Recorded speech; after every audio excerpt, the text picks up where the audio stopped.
again to CSI for putting together such a great event, and I hope everything goes well this afternoon.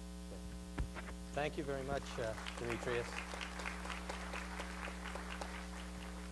Thank you for providing that, I'd say, very good background for the discussion, and I hope that our next speakers will go into a little more depth on particular subjects. And I would like to ask Mr. Desai to speak next. You have been there actually producing services jobs in India and elsewhere, and I think we'd all be very interested in hearing the challenges that you have faced and met. Thanks, Peter. I think Demtrios has gone raising so many questions, so I think we need to answer all of them now. So we have enough job for us for the remaining 50 minutes or so. Thanks for inviting me here. As I said, I wear many hats, so I don't know which hat I am wearing and speaking. I of course represent IT industry in India as a founder of our association, which is your partner of CIS organization. But I also bring here an association of IT industry in Asia Oceanian region, which is Australia, Japan, India, and all of us together have an association which I lead. So services is really an issue that one can think beyond these two countries. But I'll focus on India now that you have raised it. I think first question I want to answer, Peter, really is you said focus on the issues of services in India first before coming to exports and other issues, because from where I come, the export is a major part of that services, but I'll for the time being first focus on services in India.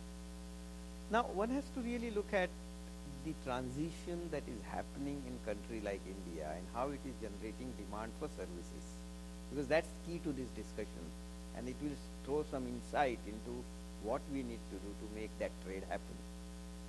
So there are really 4 different components of these services that are very much there, which are growing year by year, so that our proportion of GDP in services keep on growing beyond 57, 58% that Minister talked. The first component really is the basic component, which I'm sure has happened in your country many, many years ago, where there is a shift from agriculture to services because manufacturing, demand services. The prosperity of people demand services, because if you look at banking or insurance and many other things that we have, per capita consumption is much lesser than countries which are in developed world. So when there is a prosperity, there is continuous increase in that, whether it is insurance, whether it is banking, whether it is so those kind of services are continuously growing at a very, very fast rate.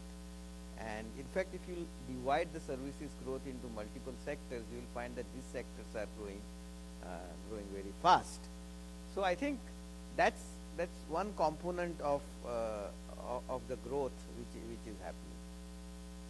The second component of growth, which is important again, is India is going and jumping into something without going through physical infrastructure building. And a good example of that is telecom. I'll give you as an example. Today, from a small, very, very small base, we are now adding 16 million phone mobile every month, which is the largest addition in world anywhere, and 450 million or some such number of mobile customers and so on. So the telecom as a services sector has just grown so huge, out of proportion, and much larger proportion than many other countries, even developed countries probably. And why is that so? That is so because some of the deficiencies in physical infrastructure are taken care by these high technology issues. You will find in Mumbai, people will not travel because it will take a lot of time for them to go to office. They might as well sit at home and do most of the business, for example. And mobile service and other things allow them to do it. So I think there is this concept of technology based or something which goes beyond physical constraints to form services. And banking, insurance also are riding on it. there is much larger use of IT today in India in banking and insurance industry than many other services, because they want to grow very fast using IT. So I think there is this component of technology-driven services which is going to grow very fast again. So that is the second component. And I think in both of these areas, first two stages, multinationals are playing large role. MetLife is playing a big role. I'm sure MetLife's international president Bill is here. He will tell you more about it, how they are growing very fast there, and many other companies are coming. One of the largest service provider today in telecom is Vodafone, and done a great job in becoming part of that revolution. So a lot of FDI which has come in these areas has produced large return to many companies. So services is going to drive the growth of economy, of course, but it will drive FDI. It will drive movement of expertise, if I may, from these countries, developed world, to the countries like India and so on, which is very much required. And as our Australian minister said some time back, that they are related, and we can say that manufacturing requires services with it and so on. So those are the issues which are important part of this too. And I can assure you that both of these are going to grow still very fast. Our guess is that we will have 800 million mobiles by the 2020. That's kind of number we are talking. So we are not even halfway through to some of these numbers. And banking, we may grow 4 to 5 times, and insurance 4 to 5 times in terms of coverage in next 15, 20 years, and so on. I can reel off the statistics here, but the point I'm making is there is great demand for investment, great demand for know-how from these countries on services. So that's a great trade opportunity.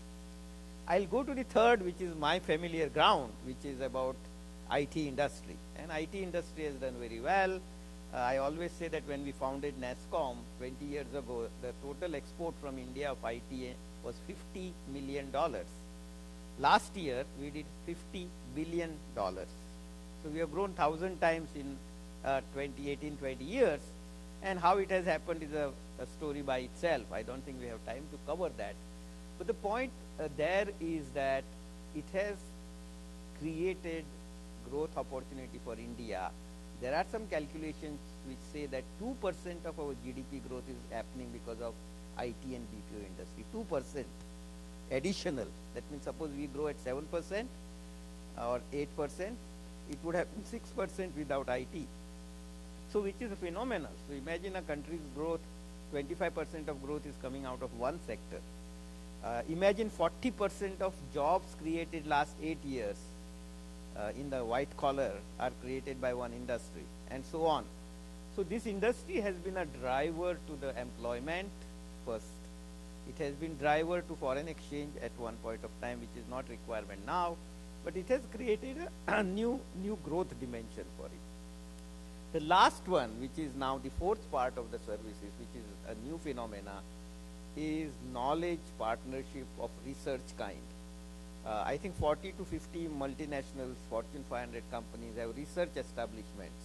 So the next service revolution is going to be jointly producing knowledge, which might be owned jointly or which might be owned by a company. But the point I'm making is the service revolution, we are yet to see what has yet to happen.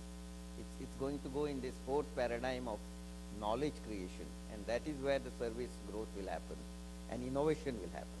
So I think this is the kind of spectrum of services, if I may, I thought I'll just put on the board. Well, thank you very much. I think that's a very useful framework to